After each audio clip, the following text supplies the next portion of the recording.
आइए दोस्तों, अब आगे तो देखते हैं कि व्यंजन के और कौन कौन से प्रकार होते हैं। घोषकत्व के आधार पर, प्राणतत्व के आधार पर व्यंजन कितने प्रकार के होते हैं। तो सबसे पहले देखते हैं घोषकत्व के आधार पर व्यंजन के प्रकार। घोषकत्व, घोषकत्व एक ऐसा शब्द, देखिए घोषकत्व क्या होता है। घोषकत्व स्वर तंत्रियों में जो कंपन होता है, स्वर तंत्रियों में कंपन होने की क्रिया को हम घोषकत्व कहते हैं। स्वर तंत्रियों में कंपन होने की क्रिया को हम घोषकत्व कहते हैं। घोषकत्व के आधार पर दो प्रकार के हमारे व्यंजन आते हैं। एक होता है अघोष व्यंजन,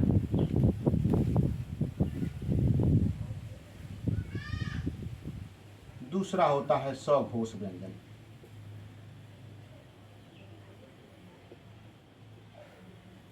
अघोष जिसमें स्वर तंत्रियों में जो कंपन होता है वो बिल्कुल ही कंपन होता नहीं है, इसलिए ऐसे व्यंजन को हम अघोष व्यंजन कहते हैं।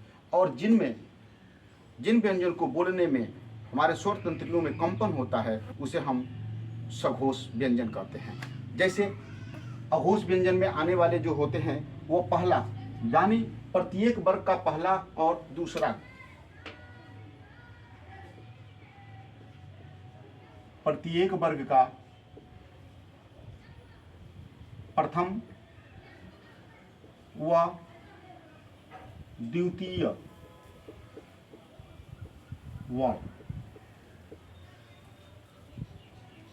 प्रत्येक वर्ग का पहला और दूसरा वर्ण अघोष कहलाता है, क्योंकि इसको बोलने में स्वर तंत्रियों में कंपन बिल्कुल नहीं होता है। जैसे क, ख, ये पहला और दूसरा हो गया। च, छ, ये पहला दूसरा होता है। इनको बोलने में हमारी स्वर तंत्रियों में कहीं भी कंपन नहीं हो रहा है, इसलिए ऐसे व्यंजन को हम अघोष व्यंजन कहते हैं।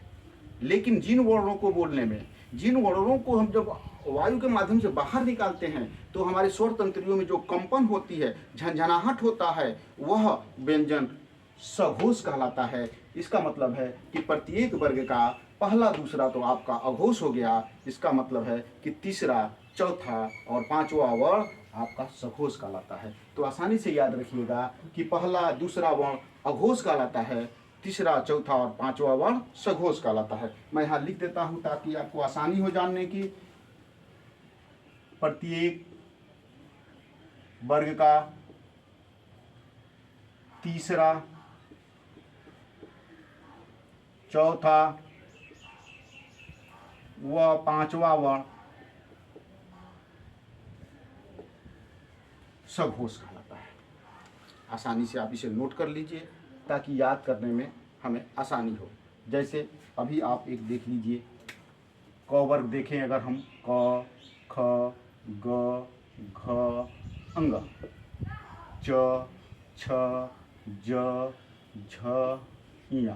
इसका पहला और दूसरा, ये पहला और दूसरा, ये दोनों आपके कहलाते हैं अघोष। ये अघोष है, जबकि तीसरा, चौथा और पांचवा आपका सघोष व्यंजन कहलाता है। सघोष व्यंजन कहलाता है।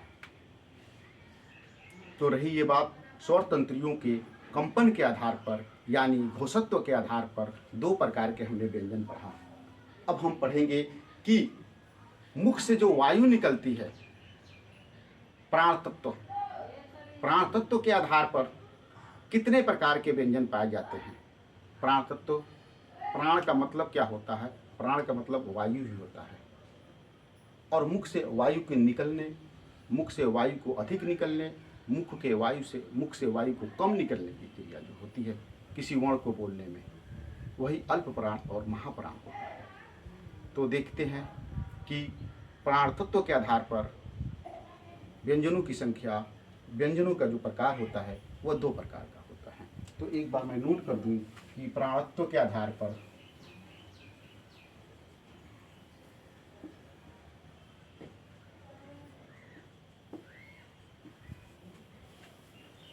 दो प्रकार के आपको मिलते हैं, अल्प प्राण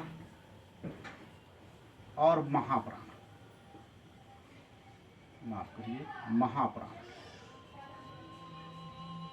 अल्प प्राण और महाप्राण ये दो प्रकार के आपके व्यंजन हैं। अब ये देखेंगे कि अल्प प्राण में होता क्या है।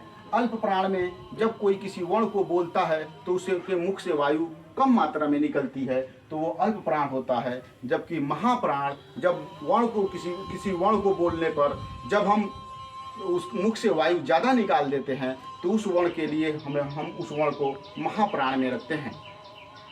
जैसे अल्प प्राण में देखिए 1 2 3 यानी पहला, तीसरा और पांचवा वर्ण प्रत्येक वर्ग का, यानी क वर्ग हो या ख वर्ग क वर्ग हो, च वर्ग हो, ट वर्ग हो, कोई भी वर्ग हो, उसका पहला, तीसरा और पांचवा वर्ण जो होता है वो आपका अल्प प्राण होता है। कौन कौन? पहला, तीसरा व पांचवा वर्ण ये आपका अल्प प्राण होता है। बल्कि दो जो होता है, दो बचता दो है, यानी 2 और 4 जो दूसरा और चौथा वर्ण है वह आपका महाप्राण में होता है। दूसरा व चौथा वर्ण जो होता है वह महाप्राण कहलाता है। जैसे यहाँ आप देख सकते हैं, यहाँ मैंने आपको बताया था कि पहला और दूसरा अघोष कहलाता है, तीसरा, चौथा, पांचवा सघोष कहलाता है। जबकि अल्प प्राण महाप्राण में चलेंगे तो पहला, तीसरा और पांचवा आपका अल्प प्राण में आता है, जबकि दूसरा और चौथा आपका महाप्राण में। अल्प प्राण और महाप्राण ये दो चीजें आपने देखा, एक तो घोषत्व के आधार पर और दूसरा प्राण तत्व के आधार पर। घोषत्व स्वर तंत्रियों में जो कंपन होता है उसके आधार पर दो प्रकार के हमने देखा, अघोष, सघोष। और मुख से वायु निकलने की जो क्रिया होती है, कितना वायु निकल रहा है, कम मात्रा में निकल रहा है कि अधिक मात्रा में निकल रहा है, उस आधार पे अगर हम व्यंजन को विभाजित करते हैं तो दो प्रकार के व्यंजन आते हैं। एक आता है अल्प प्राण और महाप्राण। कुछ ऐसे व्यंजन होते हैं जैसे हमने देखा है जिसको हम अर्ध स्वर बोलते हैं। अर्ध स्वर कभी कभी प्रश्न पूछ देता है कि निम्नलिखित में से कौन सा व्यंजन अर्ध स्वर में आता है, तो याद रखिएगा य और व ये दो ऐसे व्यंजन होते हैं जो अर्ध स्वर के अंतर्गत आते हैं। कभी कभी प्रश्न यह भी पूछता है कि अंतस्थ व्यंजन, अंतस्थ व्यंजन, अंतस्थ व्यंजन में कौन कौन आता है, तो य, र, ल, व। आप इसको अच्छे से याद रखिए, य, र, ल, व ये अंतस्थ व्यंजन होते हैं। लुंठित, लुंठित ध्वनि, र होती है लुंठित ध्वनि, जबकि पार्श्विक ध्वनि, पार्श्विक ध्वनि के अंतर्गत आने वाला वर्ण है ल। एक और भी बड़ा महत्वपूर्ण वर्ण है जिसको पिछली प्रतियोगी परीक्षाओं में बार बार पूछा है, जिसको हम कहते हैं ह। ह काकल्य ध्वनि के अंतर्गत आती है। तो आप इसे भी नोट करिएगा कि काकल्य ध्वनि के अंतर्गत कौन कौन से आते हैं। काकल्य, काकल्य ध्वनि हमारा ह कहलाता है। साथ में दो उत्क्षिप्त व्यंजन भी होते हैं।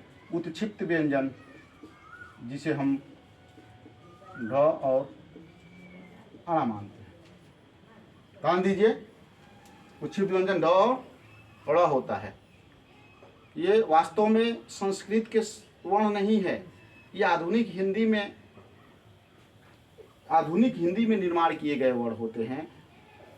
ये बाद में आकर के जुड़े, जबकि मूल रूप से संस्कृत के जो वर्ण लिए गए वो 33 ही लिए गए थे।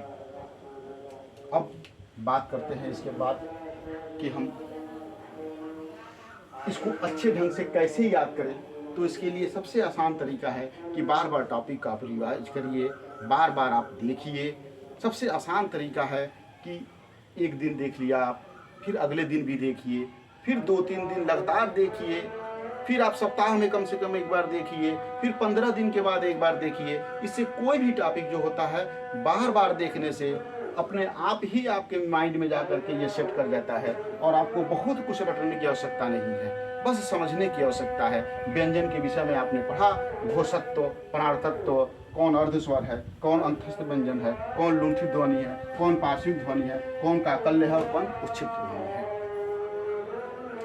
तो उम्मीद करता हूँ कि ये क्लास आप लोग को बहुत पसंद भी आया होगा। पसंद आया हो तो एक बार सब्सक्राइब जरूर करें। जय हिंद। मिलते हैं अगले वीडियो में, तब तक के लिए जय हिंद।